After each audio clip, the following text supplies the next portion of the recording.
నాన్న చనిపోయిన 10 రోజులు కూడా గడవలేదు. ఆ బాధ నుండి కోలుకోకముందే మా పక్కింటావిడ రాధగారు మా ఇంటికి వచ్చి ఒక అపరిచితుడిని చూపించి అతన్ని పెళ్లి చేసుకోమని చెప్పారు. నా కళ్ళ ముందు నిలబడిన ఆ వ్యక్తిని చూడగానే కోపం, ఆశ్చర్యం రెండూ కలిగాయి. నాన్న పోయాక మా కుటుంబం పడుతున్న కష్టాలు వారికి తెలియనే కావు. కానీ ఇలాంటి పరిస్థితుల్లో పెళ్లి మాట ఎత్తడం నాకు అవమానంగా అనిపించింది. నేను వెంటనే ఆ ప్రతిపాదనను తిరస్కరించాను. నాన్న చనిపోయిన రోజు నుంచి నేను, మా తమ్ముడు ఒక్కటే ప్రపంచంగా బ్రతుకుతున్నాం. ఆ అపరిచితుడు నా వైపు ఒక వింత చూపు చూసి అక్కడి నుండి వెళ్ళిపోయాడు. మరుసటి రోజు ఉదయం నాకు ఒక షాకింగ్ విషయం తెలిసింది. నాన్నకు అప్పులు ఉన్నాయని, అవి తీర్చకపోతే మా ఇంటిని వేలం వేస్తారని ఎవరో నోటీస్ పంపారు. ఆ నోటీస్ చూడగానే నా కాళ్ళ కింద భూమి కదిలిపోయింది. మా నాన్న అందరికీ సహాయం చేసే మనిషి. అలాంటిది ఆయనకు ఇంతటి పరిస్థితి ఎందుకు వచ్చిందో అర్థం కాలేదు. అప్పుల వాళ్ళు ఇంటి మీద పడుతుంటే నాకు దిక్కు తోచలేదు. అప్పుడే నాకు అనిపించింది, నాన్న దాచిన ఏదో పెద్ద రహస్యం మనల్ని వెంటాడుతోంది అని. నేను ఒంటరిగా ఆ అప్పుల వాళ్ళను ఎదుర్కోవడం సాధ్యం కాదని గ్రహించాను. ఆ నిస్సహాయ స్థితిలో మళ్ళీ ఆ పక్కింటావిడ మాటలు గుర్తొచ్చాయి. అపరిచితుడి కళ్ళల్లో ఉన్న ఆ తీవ్రత నాన్నకు ఏదో సంబంధం ఉందనిపించింది. ఆ పెళ్లి ప్రస్తావన కేవలం ఒక సంబంధం మాత్రమేనా, లేక మరేదైనా కారణం ఉందా అన్నది నాకు అంతు చిక్కలేదు. మొత్తానికి ఆ రోజు రాత్రి నాకు నిద్ర పట్టలేదు. నాన్న లేని లోటు ఒకవైపు, కుటుంబం మీద పడ్డ ఈ ఆపద మరోవైపు నన్ను ఉక్కిరి బిక్కిరి చేస్తున్నాయి. అదొక నిశ్శబ్ద భయంలా నా చుట్టూ అలుముకుంది. గత్యంతరం లేక ఆ వ్యక్తి గురించి తెలుసుకోవాలని నేను నిర్ణయించుకున్నాను. మరుసటి రోజు నేను ఆ వ్యక్తిని వెతుక్కుంటూ వెళ్ళాను. అతను ఎప్పుడూ నాన్న గదిలోనే ఎందుకు కనిపించేవాడో నాకు అర్థం కాలేదు. అతను మా నాన్న డైరీని చూస్తున్నాడు. నేను గట్టిగా అరిచి, "ఎవరు మీరు?" అని అడిగినప్పుడు అతడు నవ్వి, "నీ నాన్న నాకు చాలా రహస్యాలు దాచారని" అన్నాడు. నాకు ఒక్కసారిగా మాట రాలేదు. అతను నాన్నకు అత్యంత నమ్మకస్తుడైన మిత్రుడని తెలిసింది. మా నాన్నకు జరిగిన అన్యాయం గురించి అతను చెప్పడం మొదలుపెట్టాడు. మీ నాన్న ఒక పెద్ద మోసంలో చిక్కుకున్నారని, అది కుటుంబం మొత్తాన్ని నాశనం చేస్తుందని చెప్పాడు. నాన్నను చంపింది ఎవరో కాదు, మన బంధువులేనని అతను చెప్పినప్పుడు నా కళ్ళు చెమర్చాయి. నమ్మిన వారే నాన్నకు వెన్నుపోటు పొడిచారని విని నా గుండె ఆగిపోయింది. అతను ఎందుకు నన్ను పెళ్లి చేసుకోమన్నాడో అప్పుడు అర్థమైంది. ఆ ఆస్తి మరియు ఆ పత్రాలు నా పేరు మీద ఉంటేనే ఆ హంతకులను పట్టుకోగలమని అతను చెప్పాడు. అది పెళ్లి కాదు, ఒక పెద్ద కుట్రను ఛేదించే ప్రణాళిక అని నాకు తెలిసింది. నాన్న నాకు అప్పగించిన బాధ్యత ఇదేనని అప్పుడు అర్థమైంది. అతను నా నాన్నను ఎంతో గౌరవించేవాడని అతని కళ్ళలోని నిజాయితీ చూస్తే అర్థమవుతుంది. నేను వెంటనే అతని క్షమాపణ కోరాను. మనసులు గెలిస్తేనే యుద్ధం గెలవగలమని అతను నన్ను అన్న మాటలు కదిలించాయి. అతను చెప్పిన ప్రతి మాటలోనూ నాన్న మంచితనం ప్రతిబింబించింది.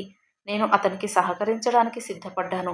ఆ పెళ్లి అనే బంధంతోనే ఆ హంతకుల ముసుగును తొలగించాలని నేను నిశ్చయించుకున్నాను. ఇది నాన్న కోసం నేను చేయాల్సిన చివరి ప్రయత్నం. అతను నా చెయ్యి పట్టుకొని నేనున్నానని ధైర్యం చెప్పినప్పుడు నాలో ఆత్మవిశ్వాసం పెరిగింది. పెళ్లి ఏర్పాట్లు చాలా వేగంగా జరిగాయి. మా బంధువులందరూ ఆశ్చర్యపోయారు. ఎవరికీ ఏమీ అర్థం కావడం లేదు. పెళ్లి పందిట్లో నేను ఒక గూఢచారిలా మారాను. నా లక్ష్యం ఒకటే, ఆస్తి కాగితాల కోసం వచ్చిన హంతకుడిని పట్టుకోవడం. నాన్నను చంపిన వ్యక్తి ఎవరు? ఆ రోజు నాన్న కంట కన్నీళ్లు ఎందుకు వచ్చాయో ఇప్పుడు అర్థమైంది. పెళ్లి వేడుక జరుగుతూ ఉండగా మా నాన్న, అన్నయ్య, బాబాయ్ పదే పదే నా ఫోన్ కోసం ప్రయత్నిస్తున్నారు. వారికి ఆ డాక్యుమెంట్స్ కావాలి. ఎందుకంటే వాటిలోనే ఆస్తిని కాజేసిన ఆధారాలు ఉన్నాయి. నేను కావాలనే నా ఫోన్ను బాబాయ్ గదిలో వదిలేసి వచ్చాను.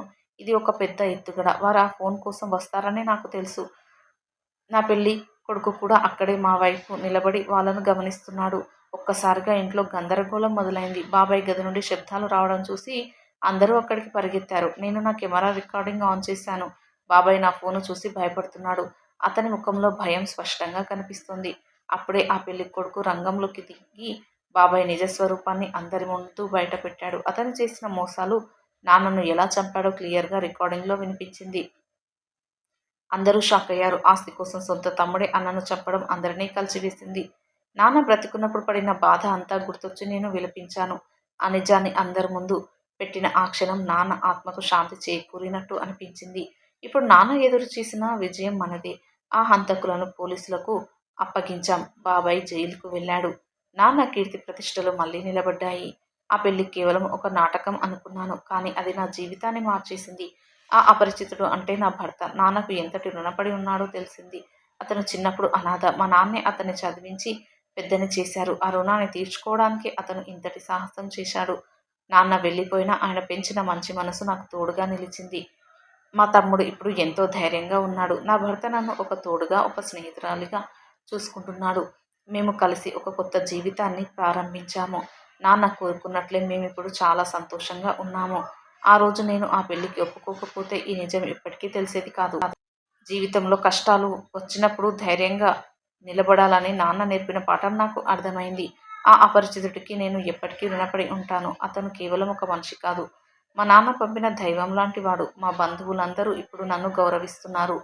ఒక ఆడపిల్లగా నేను ఎదుర్కొన్న ఆ సవాళ్లు నన్ను మరింత దృఢంగా మార్చాయి. ఇప్పుడు నా ఇంటికి నాన్న నవ్వులే వెలుగులు. నాన్న లేకపోయినా ఆయన ఆశీస్సులు ఎప్పుడూ ఉంటాయని నమ్ముతున్నాను.